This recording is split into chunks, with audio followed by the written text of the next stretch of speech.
Thank you, Chairs. Good morning, Chair. Representative, good morning.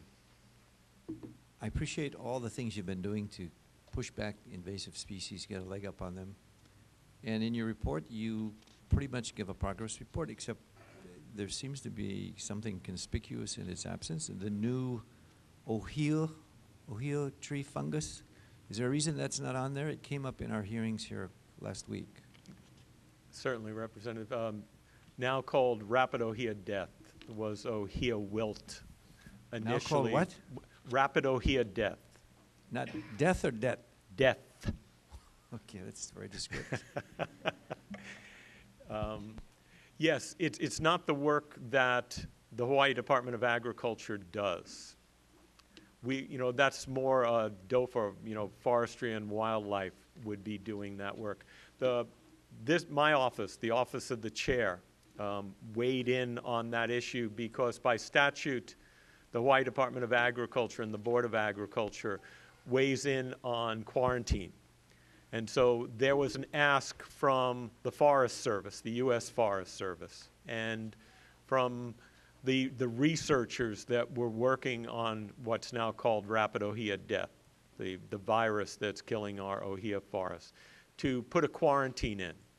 And so I brought it to the board, and just so that we have clarity, I brought it to the board without the science that's really dictated by statute to go ahead and put a quarantine in. By statute, to put a quarantine in, we're supposed to know exactly what it is, what all the hosts are, the pathways that it moves, and also have remedies as to how we're going to address this. And we're not there yet with the science, but because of the gravity of the situation, the Board of Agriculture moved forward with a quarantine on ohia. But that's the whole story as far as it goes with the Hawaii Department of Agriculture. So it's DLNR's kuleana, in effect. It is, and they've been doing, after a briefing on the Big Island with Representative Onishi, they've moved forward with a public service campaign.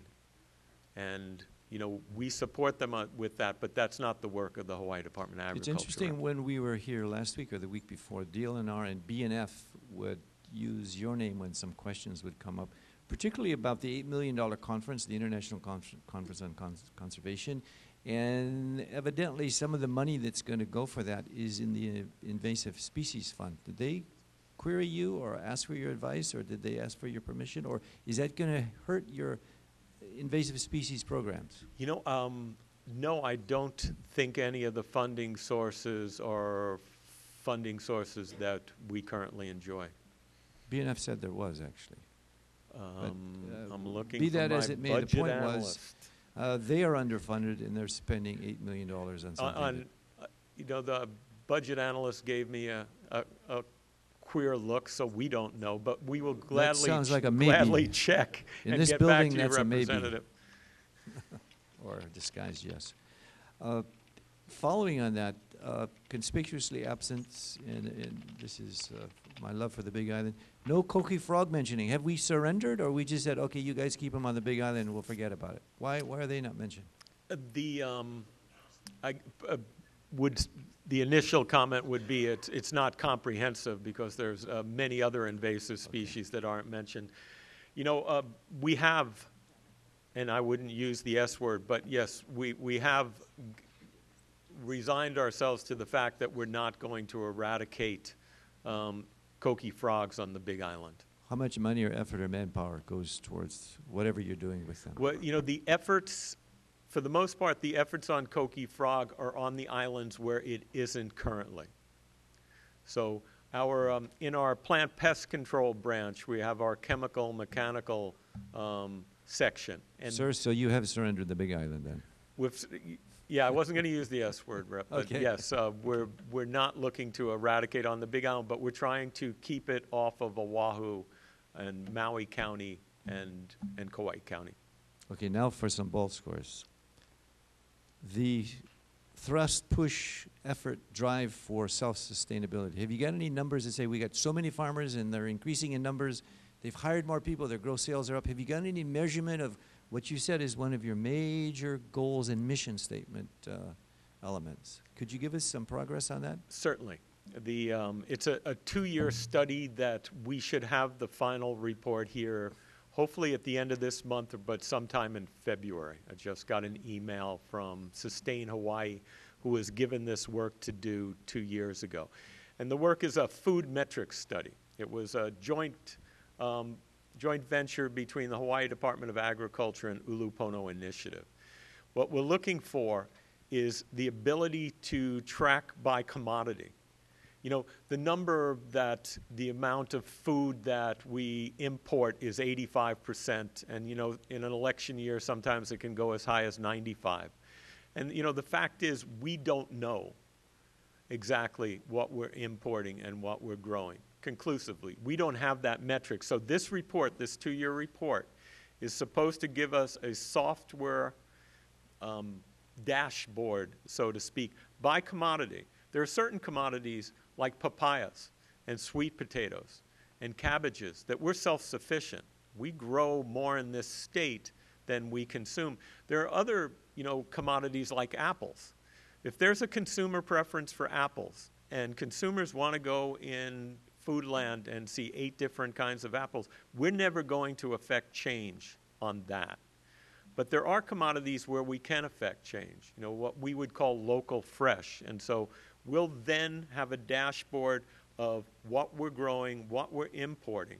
And eventually what we need to put back into place is something that we used to do at the department before the reduction in force, and which is a market analysis and news where we track that for agriculture as to what the price point is and where the trends are with the price points. So an agriculturalist that might want to grow Chinese cabbage can look to see if they can actually make a profit growing it.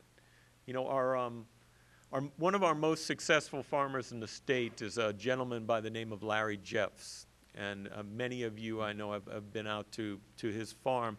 And he says this data, this information was integral to his starting up and getting going. And it's the type of work that the department needs to start doing again. And this dashboard that I talked to you about, the food metrics study, is the first part to that. The thought was we finish that and then we put the market analysis back in place. And that's a 2-year study, or it's been going on for 2 years? It's finishing up after 2 years. So when do we get the data on that? As I mentioned earlier, either late this month, just got an email from Sustain Hawaii, or February. It should be in the next month. So when the Ag Committee actually meets, it's going to be able to hear those things or see those things. Yes. I appreciate you mentioning Larry Jeffs, again, a role model, but the opposite side of that coin is Richard Ha, a very sad exit to a very entrepreneurial man.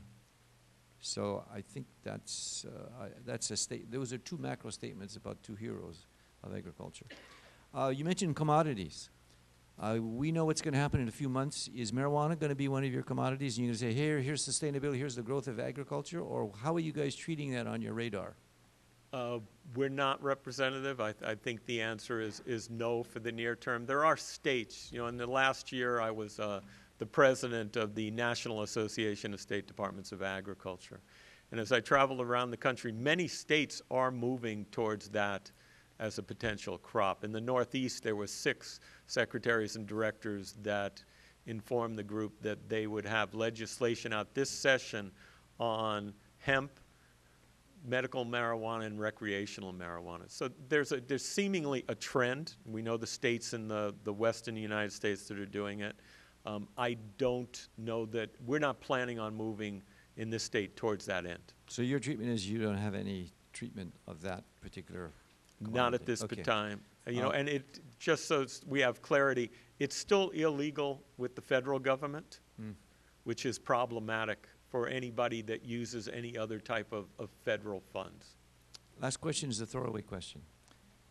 Is it a wallaby sighting or is it a Bigfoot scare? Is there really wallabies running around on Oahu? That's what came over the news, and it made it look like it's so real. You guys should know. Are there wallabies, or is this like we saw a sighting of Bigfoot? Or Smallfoot in this case. I'm hearing from my plant industry administrator that yes, they are real. It's real. Okay, there's a growth industry right there. Okay. Thank you. Thank you, Rep.